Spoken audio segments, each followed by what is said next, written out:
It's a real pleasure to have about 25 participants in our mission trip here in church this morning. A big thank you for the wonderful breakfast many of us enjoyed at 9 o'clock. And you being here reminds me of the first mission trip I went on. And so, pardon old man, I'm going to share some memories here. I was a very, very shy little guy. Maybe hard to believe, but I could not talk in front of a group of people, more than 3 or 4, and I just start to shut down. If there was a group of kids going off to do an activity, I was always the one in the back, hoping that maybe I could sort of slip away and not have to participate. In school and class, I never raised my hand, and I was the kid hiding behind the book, hoping I wouldn't be called on. So, being that shy meant that I was very, very frightened of going to youth group things when I became old enough to do them. I was the youngest of 3 kids. My brother and my sister were both very active in youth group. And I knew I had sort of big shoes to fill, and I was getting a lot of pressure from the youth group leaders to come join the Grays. You know, they're the backbone of the youth group sort of thing. I don't want to be the backbone of anything, thank you very much. And this was a huge youth group. It was a huge church. There were about 60 kids in the youth group. So to be the backbone of that just scared me to death. So at that church, you started youth group with 7th grade and then went through high school. And all through 7th grade, I kept coming up with excuses to my parents why I wasn't going to go to youth group. And they didn't push me too hard. They knew that could be kind of counterproductive. And so I got away with it.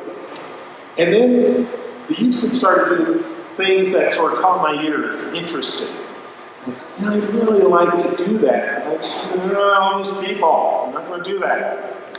Finally, near the very beginning of 8th grade, something changed my life. It wasn't the Holy Spirit, it was much grosser than that. A little trigger warning here. I've given, I figure, about 4,000 sermons. I counted it up for some reason this week. I've never talked about throwing up in a sermon. I'm about to. I was in the beginning of 8th grade. I was in my first period class, which, believe it or not, was Latin.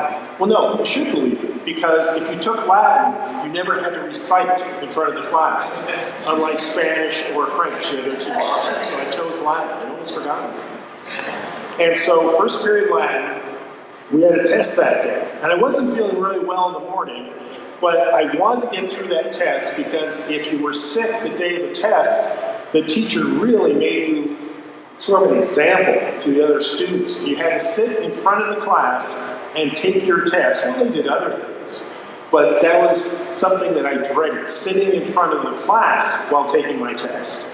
So I wasn't feeling very well when I went to school. And was sitting there, back row, and realized I shouldn't have gone to school that day. Things were not going well with my tummy. I wasn't nervous. It really did turn out to be the flu. And I was hoping that was just nervousness, and that once the test was over, then I'd be fine. And then I started to rationalize, well, once the test is over, then I'll ask to go to the nurse. I really want to get through that test. I don't have to sit in front of the room. Finally, I realized, uh-oh, no more waiting. So this teacher was the strictest one in the schools. You can probably imagine a Latin teacher would be. And her big thing was, you do not leave the classroom without a pass. So, stick with me, Marty. So, I got up, and she was in the middle of an instruction. I got up, and I was tall for my age. I was part of the burden I carried. I was always the tallest kid, so I was noticeable. Hated that. So I stood up and started to walk towards the front, which got the teacher's attention. She told me to sit down. And I need something. Walked all the way to her desk, stood at her desk. I said, what do you need? And I said, I need to go to the nurse. Didn't get that out. Got other stuff out. On the desk.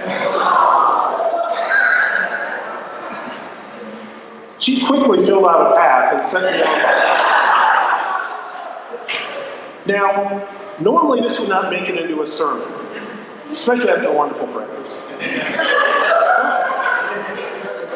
I came back to school after being sick for about 4 or 5 days with the flu, and it was all different. I realized the worst thing I could possibly imagine happening to a shy kid had happened. And I was kind of, not quite a hero, but I was interested. No one really cared for this teacher. So, of course the story got exaggerated by the time I came back about how her desk was ruined and the janitor had to carry it out and burn it. But suddenly, I had some courage.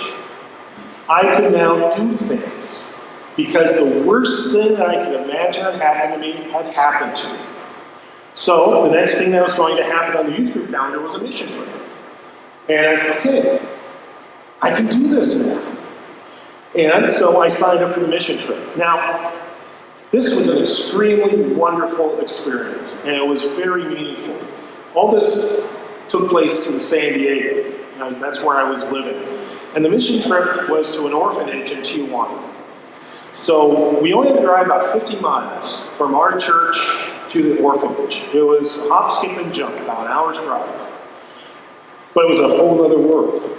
It was in an area of Tijuana that was on the edge of the dump. The reason that neighborhood existed was the dump. The people who lived there made their living, such as it was, by scavenging at the dump.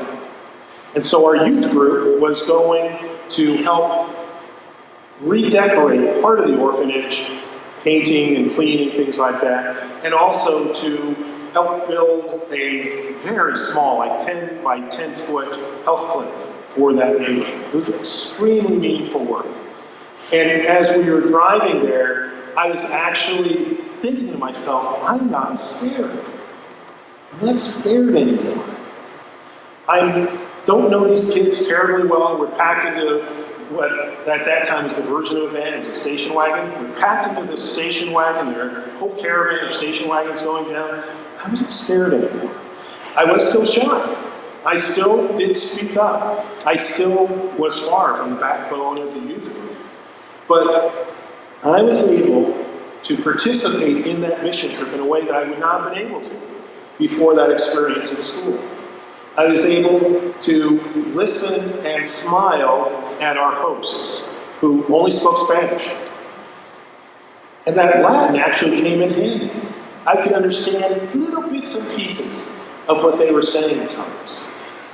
And most of all, I realized that just looking someone in the eye and sharing a smile translated beautifully.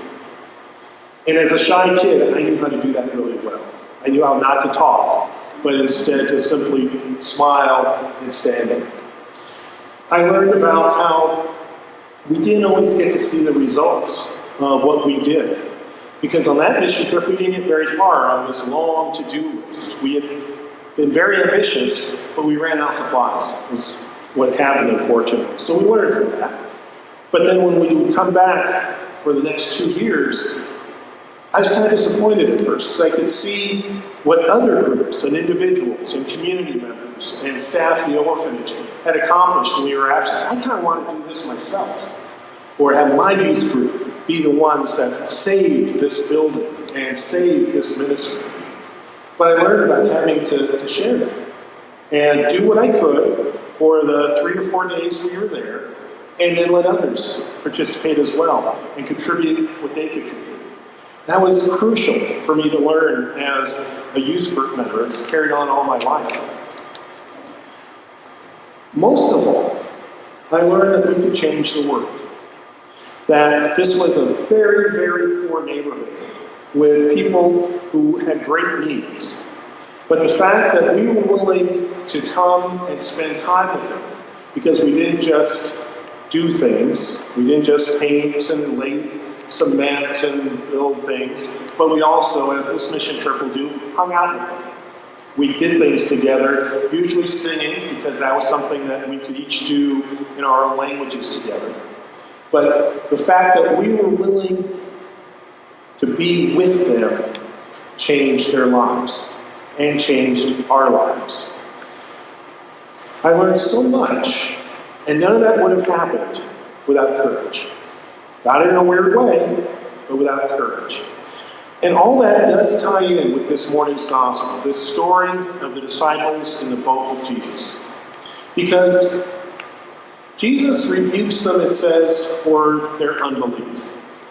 But they did not just fail a quiz on the Nicene Creed or the Lord's Prayer or the doctrine of the Trinity. They had failed to show courage. That was the mark of their unbelief. That's all. They still didn't know who Jesus was. In fact, they had a very poor sense of who Jesus was. That's one of the themes in the Gospel of Mark. They hadn't understood who God was. And we know from the Psalm this morning there was a sense of God stilling storms. That's not what Jesus criticized them. Instead, he criticized them for not having courage, for being fear-filled. That's been so helpful to me all my life, ever since I was that little kid throwing up on a teacher's desk.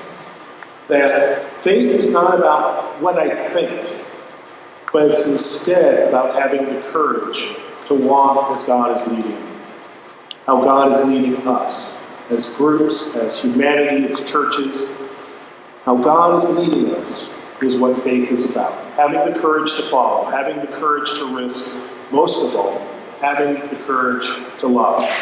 By sharing a psalm with someone in a different language, by doing work that we don't know how to do but we're willing to learn, by simply doing things that scare the dickens out of us at times, so we know God will stay with us. Through every storm, through crossing every weird journey, even when the waters are deep, God is with us. God is loving us. And God is helping us to gain the courage to love others, individuals, groups, the whole wide world. And then everything changes for the better. In the name of the Father, and of the Son, and of the Holy Spirit.